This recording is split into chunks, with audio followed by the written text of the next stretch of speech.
શ્રીમદ ભાગવતનું મહાત્મય અને એ કથાનો પહેલો શ્લોક છે ભગવાનને નમન કરવામાં આવ્યા છે. સચ્ચિદાનંદ રૂપાય વિશ્વોત્પત્યાદિ હેતવે તાપત્રય વિનાશાય શ્રી કૃષ્ણાય વયમ નમઃ. શ્રી કૃષ્ણ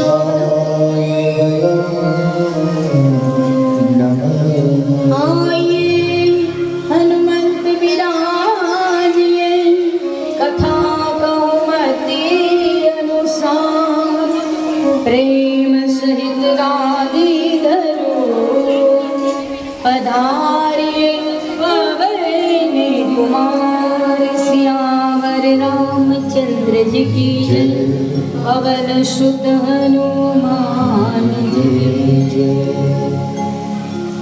व्यास नारायण भगवान की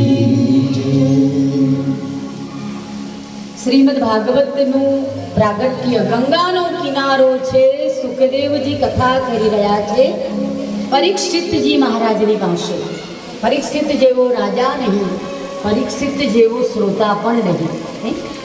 ગંગાના કિનારે અનશન વ્રત કર્યું, ઉપવાસ કર્યો અને કથા સાંભળવા બેઠા છે પરીક્ષિતજી. અને ત્યારે ભાગવતમાં એવો નિયમ છે કે 7 દિવસની ભાગવતના જે પિતૃઓના ફોટા મૂકે જે યજમાન હોય, હવે કથા કરાવનાર યજમાને પોતાના ઘરમાં મંડપ બાંધીને જ્યારે કથા કરાવતો હોય તો યજમાને ઉપવાસ જરૂર કરવો. ભાગવત કથા કોઈ વ્રત વગર સંભાળવામાં આવતી નથી. નિયમ લેવો, નિયમ વગર ભગવાનની કથા શરૂ ન થાય. 7 દિવસમાં 11 આવતી જ હોય. ઘણી વખત મોટાભાગે એવી કથાઓ હોય છે કે 11 પડતી હોય અને ભાગ્યશાળી એ કથા હોય જેની તારીખ લેવામાં આવે 7 દિવસમાં વચ્ચે 11 પડતી હોય. આમ 11 તમે કહો એનું ફળ અલગ છે. ભગવાનની ભાગવત સાંભળીને કથામાં 11 કરો એનું બહુ મહત્વ વધી જાય છે.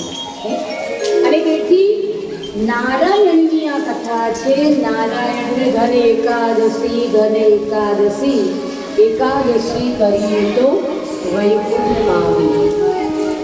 વિષ્ણુને વાલું એક વ્રત છે, નામ છે એકાદશીનું વ્રત. ધનલક્ષ્મી ભર્યા રહે, વૈભવ ભર્યો રહે. કહે છે જે કામના કરો એ પૂરી થાય. એકાદશીનું વ્રત કરવું જોઈએ. ભારતમાં જન્મ લઈ હિન્દુનો દીકરો બની આટલા બધા વ્રત જાણતા હોય, એકાદી 2-3 એકાદશી જરૂર કરવી. એકાદશીના વ્રતનો પુસ્તિકામાં બહુ બધો મહિમા છે.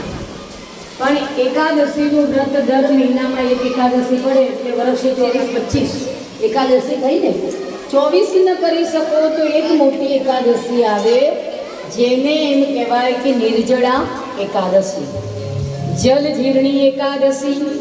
જ્યારે વૈષ્ણવો ઓલો મનોરથ કરે, મા યમુનાને ચુંદડી અને જલનું કહે મનોરથ થાય અને ત્યાંથી કહે છે કે ભગવાનને પંચામૃતમાં સ્નાન કરાવે અને